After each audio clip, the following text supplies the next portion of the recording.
आज हम रस छंद अलंकार करने वाले हैं। जो अंक ट्रिक आपको 6 अंक ट्रिक से मिल जाएगा। हमारा छंद अलंकार रस की वीडियो मैंने बना दी है। अगर आप लोग रस छंद की डेफिनेशन नहीं देखे हैं तो डेफिनेशन वीडियो आप लोग जाकर देख लीजिए, लिंक आपको मिल जाएगा डिस्क्रिप्शन में। तो छंद रस अलंकार आज हम करेंगे MCQs। आज हम करेंगे MCQs करने वाले हैं, जो कि आपका 6 नंबर पक्का कर देगा एकदम से 100%। यही आपको आएगा, 6 नंबर मिलेगा।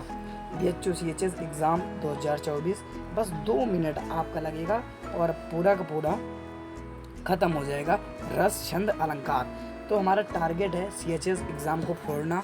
तो चलिए हम वीडियो को स्टार्ट करते हैं। पर उससे पहले आप लोग खुद ही देख लीजिए कि अभी तक 78.5 लोगों ने हमारा चैनल सब्सक्राइब नहीं किया। बस आते हैं, वीडियो देखकर चले जाते हैं। उनको ना तो लाइक करना आता है ना तो सब्सक्राइब करना आता है। पर आप लोग ऐसे नहीं हो, हमें पता है कि आप लोग हमारे चैनल को ज़रूर सब्सक्राइब करेंगे। ये जो 21% है ना, ये आप लोग ही हैं जो 21% हमारा चैनल सब्सक्राइब करके रखे हुए हैं। तो चलिए हम अपने क्वेश्चंस करते हैं, PYQs। तो हास्य रस का स्थायी भाव क्या है? हाश है, शोक है, भय है, क्रोध है। तो मैंने जो आपको इसके पहले जो वीडियो बनाई थी उसमें मैंने आपको रस छंद अलंकार पढ़ाया था। उसमें अगर आपने वो वीडियो नहीं देखी है तो पहले जाइए वो वाली वीडियो देखकर तब आइए MCQs करिए। क्योंकि आप लोग अगर MCQs ये वाला करेंगे, वहाँ से अगर वीडियो नहीं देखे रहेंगे तो यहाँ से आपका MCQs नहीं आएगा। वहाँ पर पहले वीडियो जाइए, देखिए, उसके बाद आप एक भी MCQs गलत नहीं करेंगे। तो चलिए हम बताते हैं। ये हास्य रस का स्थायी भाव जो होता है वो हास होता है। हास होता है इसका स्थायी भाव, ठीक है। इसमें हास होगा। पर शोक किसका होता है? तो हमारा शोक जो है वो करुण रस का होता है। करुण रस का हमारा शोक होता है। हास जो है इसमें राइट आंसर होगा। तो हम बढ़ते हैं अपने नेक्स्ट क्वेश्चन पे। हमारा अगला क्वेश्चन है, करुण रस का स्थायी भाव है। करुण रस का स्थायी भाव क्या है? हास है, शोक है, भय है, रौद्र है। तो मैंने अभी जस्ट आपको बताया इसके पहले ही जस्ट कि करुण रस का स्थायी भाव हमारा शोक होता है। शोक हमारा करुण रस का स्थायी भाव है। तो इसका सही उत्तर होगा शोक। करुण रस का स्थायी भाव शोक होता है। तो हमारा अगला क्वेश्चन है, क्वेश्चन नंबर 3। हे खग मृग हे मधुकर श्रेणी, तुम देखिए सीता मृग नैनी। नैनी कौन सा रस है इसमें? हास्य रस, करुण रस, वीर रस, इनमें से कोई नहीं। तो मैंने जो रस छंद अलंकार वाली वीडियो बनाई थी उसमें सबसे टॉप पे मैंने यही वाला प्रश्न कराया था। हे खग मृग हे मधुकर श्रेणी, तुम देखिए सीता मृग नैनी। कौन सा रस है? देखिए इसमें हमें दुख का प्राप्ति हो रही है। क्या हो रहा है इसमें हमें दुख की प्राप्ति हो रही है। तो दुख की जहाँ पर भी प्राप्ति हो वहाँ पर हमारा करुण रस होता है। ये मैंने आपको कल बताया था। तो हम चलते हैं अपने नेक्स्ट क्वेश्चन पे, क्वेश्चन नंबर 4। इसमें हंसी हंसी भाजे देखी दुल्हा दिगंबर को, पहुनी जे आवे हिमाचल के ऊछाह में। इसमें कौन सा रस है? तो इसमें हास्य रस है, करुण रस है, वीर रस है, इनमें से कोई नहीं। तो इसमें मैंने आपको बताया था जहाँ पर हंसी की बात होती है, हंसी हंसी भाजे, लेकिन इसमें हंसी शब्द आ गया तो इसमें हास्य रस होगा। पर कभी कभी ऐसा होता है ना कि देखने में लगता है कि वो करुण रस है पर उसमें रहता है हास्य रस। कभी कभी ऐसा होता है कि उसमें लगता है हास्य रस है पर उसमें होता है करुण रस। तो इसलिए आप लोग ध्यान से उसको पढ़कर तभी करिएगा, उसका मतलब निकाल के करिएगा। जैसे इसमें है हंसी हंसी भाजे देखी दुल्हा दिगंबर को, पहुने जे आवे हिमाचल के ऊंचा में। यानी जब हंसी हंसी भाजे देखी दुल्हा, शिव जी का जब शादी था तो उसमें कैसे वो सर्प को लपेट के आए थे तो सब लोग उन पे हंस रहे थे। तो उसी का यहाँ पर वर्णन किया गया कि इसमें हास्य रस है। तो हम चलते हैं अपने नेक्स्ट क्वेश्चन पे। तो हमारा 5वां नंबर क्वेश्चन है, शास्त्र के अनुसार रसों की संख्या कितनी है? 7 है, 9 है, 11 है, इनमें से कोई नहीं है। आप लोग इसका उत्तर बताइए। मैं कल ये सारे क्वेश्चंस कराया था, फिर भी मैं आज PYQ लाया हूँ ताकि आप लोग करिए और आपको CHS एग्ज़ाम क्रैक करने में आसानी हो। तो इसका चलिए मैं सही उत्तर बताता हूँ आपको। तो इसमें राइट आंसर होगा 9 होते हैं। हमारा काव्य शास्त्र के अनुसार रसों की संख्या कितनी है? 9 है। तो हम चलते हैं अपने नेक्स्ट क्वेश्चन पे। हमारा अगला क्वेश्चन है, रस के कितने अंग होते हैं? 4 होता है, 5 होता है, 6 होता है, 7 होता है। आप लोग जल्दी से बताइए इसका आंसर। तो चलिए हम बताते हैं इसका आंसर। देखिए आप लोग आंसर जल्दी से दीजिए और आप लोग CHS एग्ज़ाम के लिए एकदम से तैयार हों। इसलिए हम ऐसी ही वीडियो लाते हैं ताकि आप लोग उसको आंसर दे सकें और आप लोग CHS एग्ज़ाम को क्रैक कर सकें। तो इसका राइट आंसर होगा हमारा रस की कितनी संख्या है? तो हमारी 4 संख्या है रस की। अंग जो होते हैं रस के वो कितने होते हैं? 4 होते हैं। हमारा इसमें राइट आंसर होगा 6।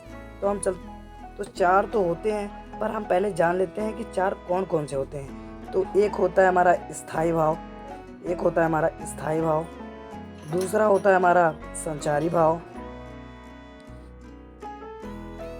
संचारी भाव,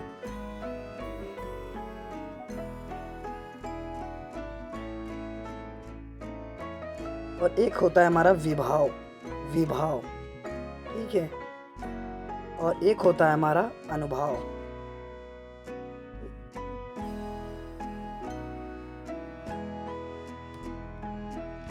तो ये 4 होते हैं हमारे रस के अंग। तो हम चलते हैं अपने नेक्स्ट क्वेश्चन पे। हमारा नेक्स्ट क्वेश्चन है क्वेश्चन नंबर 7। प्रिय पति वह मेरा प्राण प्यारा कहाँ है दुख, जलनिधि डूबी का सहारा कहाँ है। प्रस्तुत पंक्ति में रस है।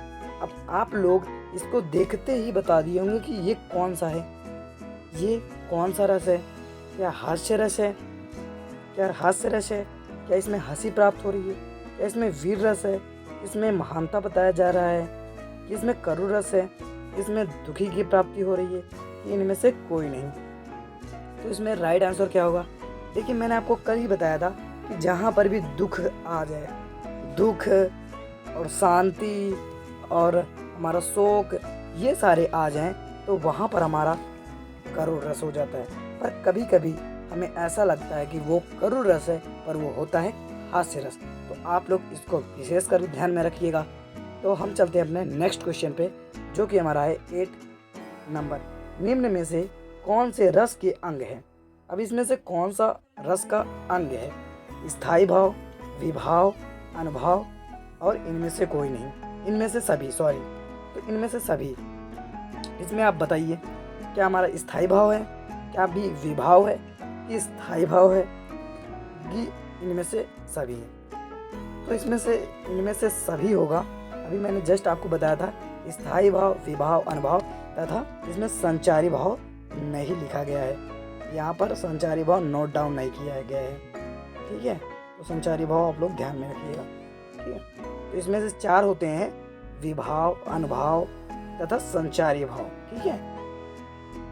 तो इसमें से इनमें से सभी होगा राइट आंसर। हम चलते हैं अपने नेक्स्ट क्वेश्चन पे, जो कि हमारा 9th नंबर। रस सिद्धांत के आदि प्रवर्तक कौन हैं?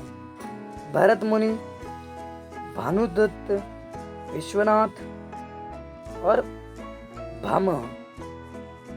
भामह, बताइए आप लोग रस सिद्धांत के आदि प्रवर्तक कौन है? तो हमने जब कल रस पढ़ा था तो उसमें हमने ये जाना था कि भरत मुनि जो थे वही रस के आदि प्रवर्तक थे, ठीक है। तो इसका राइट आंसर होगा 9 नंबर। तो हम चलते हैं अपने नेक्स्ट क्वेश्चन पे, जो कि है हमारा 10th नंबर। हमारा 10th नंबर क्वेश्चन है, हाथी जैसी देह, गेंडे जैसी चाल, तरबूजे सी खोपड़ी, खरबूजे से गाल, उपयुक्त पंक्तियों में रस। मैंने आपको कल ही बताया था कि जब भी इस प्रकार से प्रश्न पूछे, उसमें रस पूछे, तो आप लोग को मैंने ये बताया था कि कल ही कि ये कौन सा रस है। क्या इसमें हास्य रस होगा, कि करुण रस होगा, वीर रस होगा, कि क्रोध होगा? आप लोग बताइए इसको उत्तर। तो हम बता दें इसका उत्तर। देखिए हमने कल ही आपको MCQs में जब हम करा रहे थे रस, तो तो उसमें हास्य रस में हमने जस्ट आपको यही उदाहरण दिया था, ठीक है। जस्ट हम आपको यही उदाहरण दिए थे कि हाथी जैसी देह, गैंडे जैसी चाल, तरबूजे से खोपड़ी, खरबूजे से गाल, उपयुक्त पंक्ति में रस है। देखिए इसमें हास्य रस है, ठीक है, इसमें हंसी की प्राप्त हो रही है कि भाई हाथी जैसी तेरी देह, यानी हाथी जैसा तू मोटा है, गैंडे जैसी चाल है, तो ये इसमें हंसी की प्राप्ति होती है, तो इसलिए ये हास्य रस होगा। हम चलते हैं अपने नेक्स्ट क्वेश्चन पे, क्वेश्चन नंबर 11 है सोठा छंद के द्वितीय, प्रथम व तृतीय चरण में मात्राएं होती हैं 11, 12, 12, 24, 24, 13, 13। बताइए प्रथम व द्वितीय में कौन सी मात्राएं होती हैं? क्या 11, 11 होता है कि 12, 12 होता है कि 24, 24 होता है कि 13, 13 होता है? तो चलिए हम इसका सही उत्तर बताएं। तो इसका जो राइट आंसर होगा वो होगा 11। 11 मात्राएं होती हैं प्रथम व द्वितीय चरण में, 11 होती हैं, और हमारे चौथे चरण में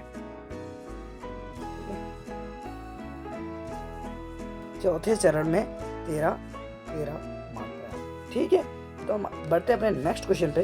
हमारा अगला क्वेश्चन है रोला छंद में कुल कितने चरण होते हैं? 2, 3, 4, 5। तो रोला छंद में हमने पढ़ा है 4 चरण होते हैं और 11 व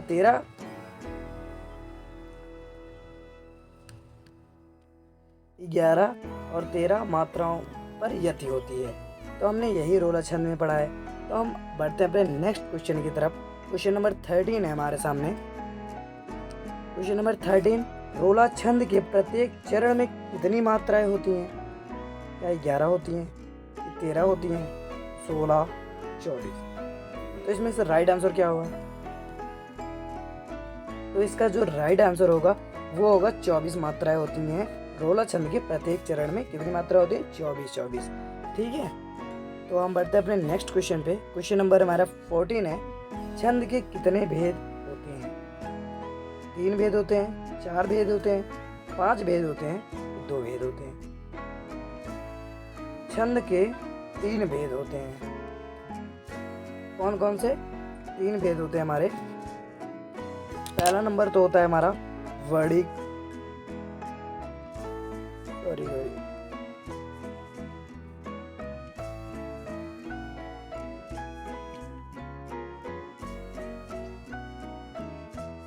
और दूसरा होता है मात्रिक, वर्णिक मात्रिक, और जो तीसरा होता है वो होता है मुक्त। तो हम बढ़ते हैं अपने नेक्स्ट क्वेश्चन पे। क्वेश्चन नंबर 15, छंद के को पढ़ते समय आने वाले विराम को क्या कहते हैं? क्या कहते हैं बताइए? यति, गति, यति, गढ़ और तुक। तो हम सीरियस कर दे रहे हैं, बताइए गति, इसमें क्या कहते हैं? तो छंद को पढ़ते समय आने वाले विराम को यति कहते हैं। तो हम अपने चलते हैं नेक्स्ट क्वेश्चन पे। क्वेश्चन नंबर हमारा 16 है 16, 4 चरणों में समान मात्रा वाले छंद को कहते हैं विषम मात्रक, सममात्रक, अर्धु सम मात्रिक। ये सभी क्या कहलाते हैं? आप लोग जल्दी से कमेंट में आंसर दीजिए। तो आप लोगों ने कमेंट में आंसर दे लिया होगा, तो चलिए हम इसका उत्तर बताते हैं। तो इसका राइट उत्तर होगा कि सममात्रिक कहते हैं। क्या कहते हैं उसे? सममात्रिक छंद कहते हैं। हम चलते हैं अपने नेक्स्ट क्वेश्चन पे जो कि 17 नंबर है।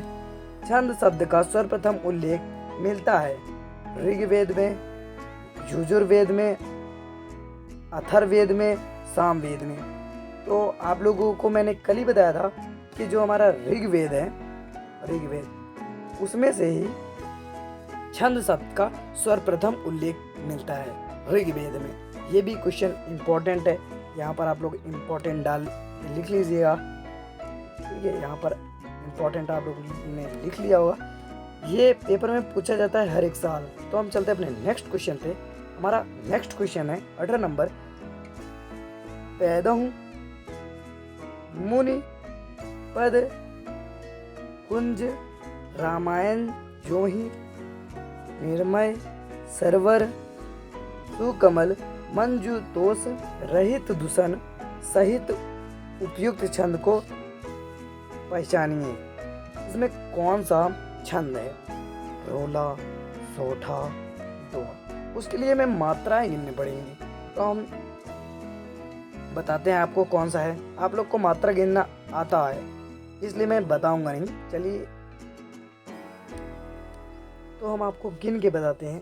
देखिए आप पहले तो यहाँ पर दो मात्रा हैं, ये मात्रा दो हैं। यहाँ पर एक है, यहाँ पर एक है, यहाँ पर एक है, यहाँ पर भी एक है, और यहाँ पर एक है, यहाँ पर भी एक है, और यहाँ पर भी एक है। तो हमने देखा कि 2 3 4 5 6 7 8 9 10। एक सेकंड, यहाँ पर होगा 2 होगा यहाँ पर, ठीक है। 2 1 3 4 5 6 7 8 9 10 11 मात्रा इसमें हो गई। अब हम अपने सेकंड चरण में गिन लेते हैं। इसमें एक मात्रा, एक मात्रा, एक मात्रा, एक मात्रा, उसके बाद फिर एक मात्रा, एक मात्रा, एक मात्रा, एक मात्रा, यहाँ पर 2 मात्रा है, उसके बाद फिर एक मात्रा है। कितनी हो गई? 1 2 3 4 5 6 7 8 9 10 11 मात्राएं हमारी हो गई। तो हमारा पहले और तीसरे चरण में 11 मात्राएं मिल गई। यानी कि पहले और तीसरे चरण में 11 मात्राएं किसमें होती हैं? तो हमें इससे ये पता चल गया कि ये हमारा सोठा अलंकार है, ठीक है। सोठा अलंकार नहीं, सॉरी, छंद है, ठीक है। तो हम अपने बढ़ते हैं नेक्स्ट क्वेश्चन पे। जहाँ किसी एक वस्तु की किसी दूसरे प्रसिद्ध वस्तु से गुण, धर्म और रूप के कारण समानता या तुलना की जाती है, वहाँ कौन सा अलंकार होता है? रूपक, अनुप्रास, उपमा, श्लेष। आप लोग जल्दी से कमेंट में आंसर दीजिए। तो आप लोगों को इसका मैंने कल ही बताया था, इसमें कौन सा अलंकार होगा? आप लोग खुद ही सोचिए इसमें कौन सा। इसमें आपको कहा गया है समानता व्यक्त की जाए या तुलना की जाए। मैंने आपको कल ही बताया था कि जहाँ समानता या तुलना हो वहाँ पर आता है हमारा उपमा अलंकार। कौन सा अलंकार? उपमा अलंकार। तो हम अपने चलते हैं नेक्स्ट क्वेश्चन पे। Question number 20। पीपर पात सरिस मंडोला में अलंकार है रूपक, अनुप्रास, उपमा, श्लेष। कौन सा अलंकार है? क्या हमारा रूपक अलंकार है, अनुप्रास है, उपमा है, क्या श्लेष है? आप लोग जल्दी से आंसर दीजिए। तो मैंने आपको कल ही बताया था, जहाँ पर सा, सी, से, सरिस, समान ये सब आ जाए वहाँ पर हमारा उपमा अलंकार हो जाता है। क्या हो जाता है? उसमें उपमा अलंकार हो जाता है। तो हम अपने चलते हैं नेक्स्ट क्वेश्चन पे। क्वेश्चन नंबर 21 है।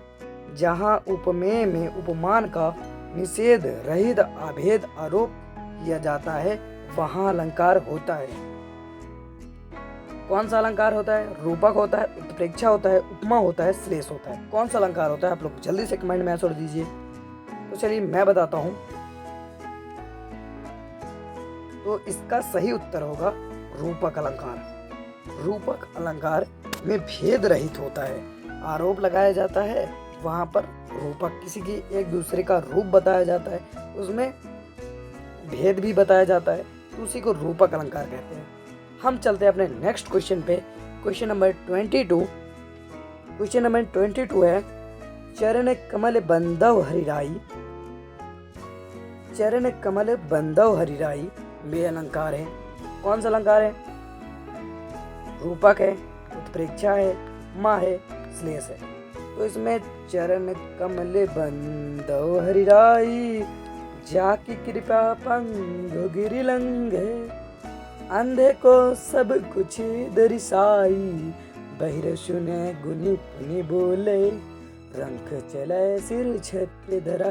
तो ये आप लोग इसका बताइए, इसमें कौन सा अलंकार है? तो हम बताते हैं इसमें। तो देखिए हमारा वही क्वेश्चन फिर से आ गया। इसमें कौन सा अलंकार है? रूपक अलंकार।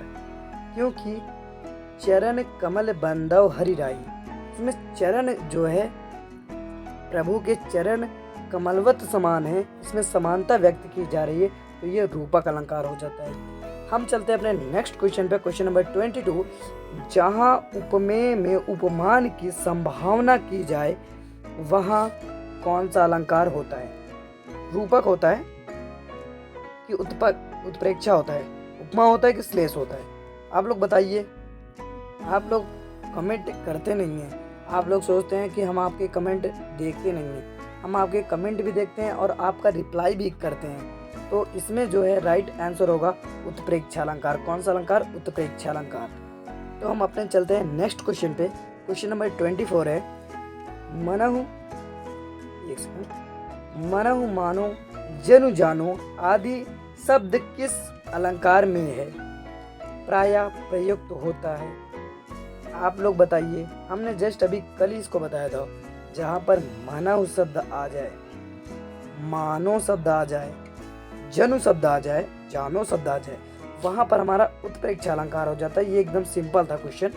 तो हम चलते हैं अपने नेक्स्ट क्वेश्चन पे। तो हमारा अगला क्वेश्चन है, पुलक प्रकट करती है धरती हरित दृढ़ के नोकों से मानो झूम रही, तारों भी मंद पवन के झोंकों से। इन पंक्तियों में उपयुक्त अलंकार हैं। आप लोग बताइए जल्दी से। तो हमने आपको बताया था कि यहाँ पर देखिए आपको मानो शब्द दिख गया। क्या दिखा? मानो शब्द आ गया। तो यहाँ पर आपको उत्प्रेक्षा अलंकार हो जाएगा। इसमें क्या होगा? उत्प्रेक्षा अलंकार हो जाएगा। इसमें ये नहीं होगा, भी नहीं होगा, श्लेष भी नहीं होगा। तो हम अपने चलते हैं नेक्स्ट क्वेश्चन पे। क्वेश्चन नंबर 26 है हमारा। 26 में है, यहीं कहीं पर बिखर गई वह भाग्य विजय माला सी। उपयुक्त पंक्ति में कौन सा अलंकार है? रूपक है, उत्प्रेक्षा है, उपमा है, श्लेष है? आप लोग जल्दी से आंसर दीजिए इसका कमेंट में। हम आपके कमेंट पढ़ेंगे। तो इसका राइट आंसर होगा उपमा अलंकार। हमने अभी आपको बताया जस्ट कि यहीं कहीं बिखर गई भाग्य विजय माला सी। देखिए इसमें क्या कह रहा है, इसमें भेद रहित आरोप लगाया जा रहा है। तो हम चलते हैं अपने नेक्स्ट क्वेश्चन पे, क्वेश्चन नंबर 27। हमारा 27 क्वेश्चन नंबर है, निम्न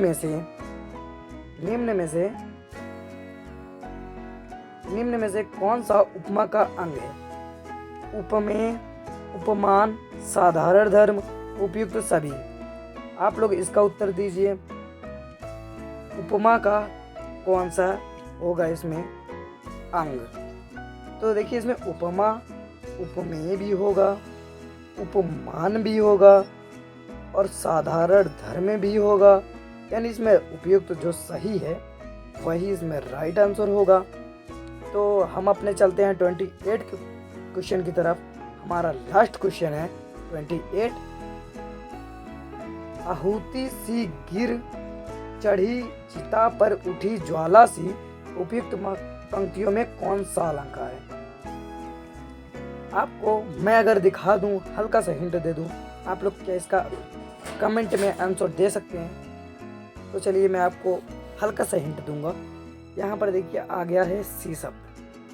सा, सी, सम, से शब्द किसमें होता है? आप लोग बताइए। क्या रूपक में होता है कि उत्प्रेक्षा में होता है, श्लेष में होता है कि हमारा उपमा में होता है? सॉरी, ये उपमा में होता है कि श्लेष में होता है? तो आप लोग इसका आंसर जो है, कमेंट बॉक्स आपके लिए खाली है, वहाँ पर आप लोग इसका आंसर दीजिएगा। हम आपके कमेंट पढ़ेंगे। तो हमारा अगला है, हमारे अब वीडियो एंड हुआ और आप लोग हमारे चैनल को सब्सक्राइब कर लीजिए। अगर आप लोग अभी तक टेलीग्राम चैनल को नहीं ज्वाइन किए हैं तो वहाँ पर भी ज्वाइन कर लीजिए।